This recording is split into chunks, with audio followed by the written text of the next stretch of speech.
ever heard the American actor? His name, Benny Cumberbatch. He's not American. Ben, welcome.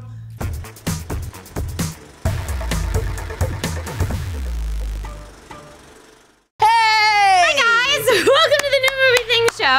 This is a show where we get to watch movies that are in theaters and tell you what we think about them. I'm Trisha Hirschberger. I'm Steve Zaragoza, and Trisha and I got to see The Hobbit, Battle of the Five Armies. The Hobbit, hashtag one last time. It still hurts a little bit. It wasn't. The title was changed. Yes, it wasn't There and Back Again. But it's okay because they're trying to get butts in the seats, and if they name a big epic movie There and Back Again, kids are gonna be like, "Well, where's the Battle of the Five Armies?" Not even kids. I can't tell you how many people our age that I talked to that were like, "Oh, I wouldn't have seen something called There and Back Again, but Battle of Five Armies, I'll probably go see that." Yeah, well, obviously that's why they changed the title. Yeah. It's stupid. I'm upset about it. It doesn't matter because the movie was great. I enjoyed it. Quickie Did review. You enjoyed it? I enjoyed it. It was a nice little bookend to a book that is very small that didn't need 3 films, but it doesn't matter because we love Middle Earth and we love Peter Jackson and we love Bilbo and we love Gandalf, and all we get is more of that. Okay, so more is good. Yes, it's very hard to tell this story and not be heartwarming for me. So while I do feel that the movie wasn't exactly perfect,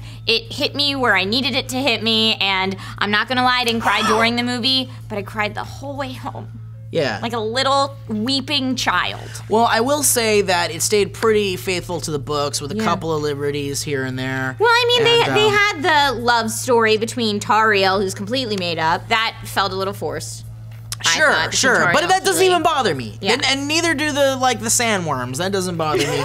As much as Alfred bothered me a lot. It's like, what happened? Did somebody win a contest to be featured in the new Hobbit movie? Featured more than Bilbo? Yeah. He was fine. I felt like in each of the movies there was a mix of like, this is for the kids, because it's still a kid's story. There's plenty of stuff for the kids. The book is for kids. The dwarves are funny. I know, but I feel like in every movie there was one thing that I was like, could have done without that. I don't feel and that's Alfred is my could have done without that. Who was it in the second one for you? For this movie. Or what was it in the second one? In the second one, it was the length of the barrel scene.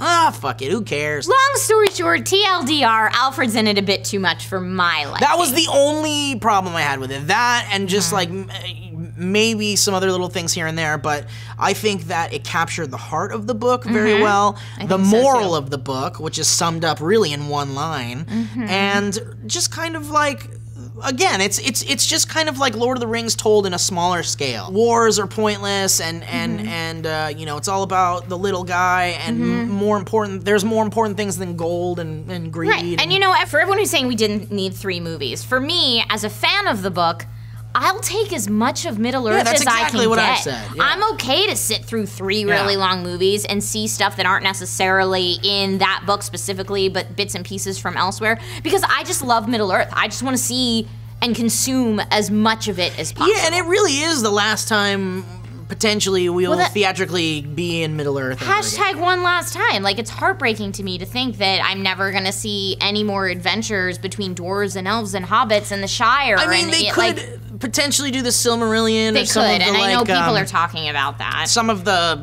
appendices in the other books or whatever, and I know there's a lot of stuff going on in other parts of Middle Earth that Tolkien wrote about, but I don't think the movie rights to the Silmarillion are available, and I don't think the Tolkien estate wants anything to do with it. So yeah, I don't know that we'll see it again on big screen. So it was a very heartbreaking moment for me for that. Also, I love the end of this book, to take it to the back again. You know, my big worry going into this movie was that they weren't going to do justice to the back again, and me being a glutton for that, they didn't give me as much as I wanted, but it was still satisfying, and I thought that the credits were beautifully done. So any part of me that was left like wanting to remember the journey like that, it was satisfied in the credits for me. And I think for those of you that are like, man, I didn't like the first one, the second one was okay, and like the third, like I don't know if I want to see the third one, this is what I have to say. Remember that The Hobbit is a very different story from Lord of the Rings. Right. Very different in tone, in scale, in everything. It's basically like a fairy tale. They're not fighting to save Middle Earth. No, there's not much at stake. The Lonely Mountain. I mean, the stakes are very individual. Well, the stakes get heightened in the third movie. The stakes get heightened in the third movie with additions. Because now you are fighting for something bigger. Right, but I mean, they connected something for the new. They connect stuff together to make it bridge easier into the Lord of the Rings. Which isn't in The Hobbit and is kind of like strangely unnecessary. But I didn't hate it. I didn't hate it either, but I just feel like you need to understand going into these movies that they are definitely geared more towards a younger audience.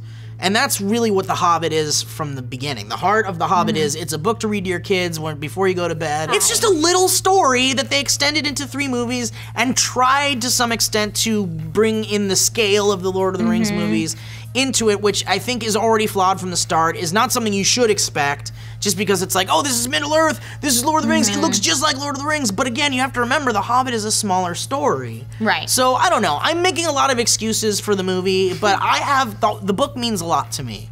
Yeah. Personally, and this is just my opinion, personally, The Hobbit, it's in my heart, it's been in my heart, it's a book that means very much to me, it personally means a lot to me, and seeing it on the big screen, I never thought we'd see The Hobbit on the big screen. I agree, and I think Martin Freeman does an amazing job. Man. And Freeman, the thing about Martin Freeman is the guy's got to be a national treasure now. He's been Arthur Dent, he's been Bilbo Baggins. He's Watson. I mean, the guy is just amazing, and I will watch him do anything. I would watch him do anything. I feel like that too. 75 to 90% of this movie is battle scenes. You have to know that going into a movie called Battle of Five Armies.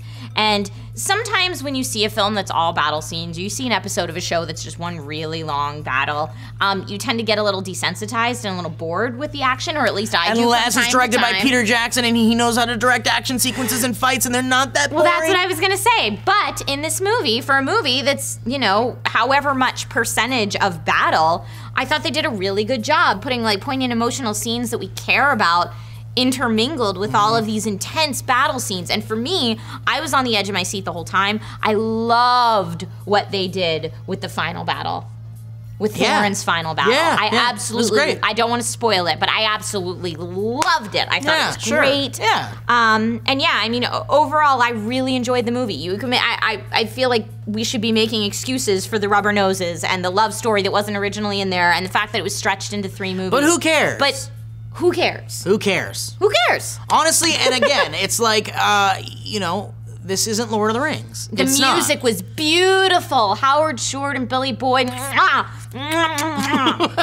beautiful. So don't expect too much out of it. You're not going to get the epic, amazing emotional journey of Lord of the Rings. You're not going to get the Return of the King I disagree. For me, the emotional journey was more in this. And I don't know if it's because it's the last Middle-earth movie or what. But. Maybe, but I feel, personally, I feel like there was more at stake with Frodo and the burden of the One Ring than there was with Bilbo and kind of there is. So for me, I just relate to Bilbo more. But that's, I mean, and I do too, but I feel like emotionally, this is not going to be Return of the King in any way. Yeah. And in fact, these 3 films they barely hold a candle to the Lord of the Rings trilogy.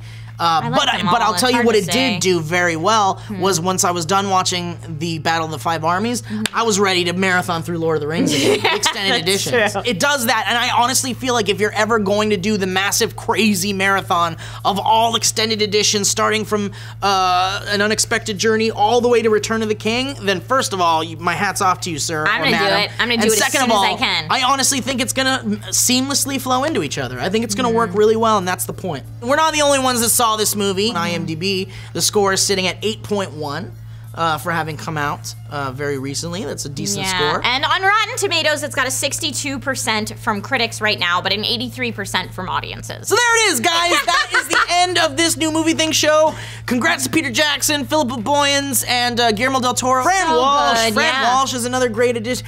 Great job, guys. You did it. In fact, I don't even know how you would turn an epic scaled movie like that into a coherent thing that actually works for the most part anyway. So hats off to you, Peter Jackson, and we shed many a tear for you and the fact that you will not return to Middle-earth, although New Zealand is just around the corner. I know, I can't wait to go to Hobbiton. Steve and I are going to go to Hobbiton. We're going to make it happen. Yeah. All right, well, thanks for watching, guys. Yay! Bye!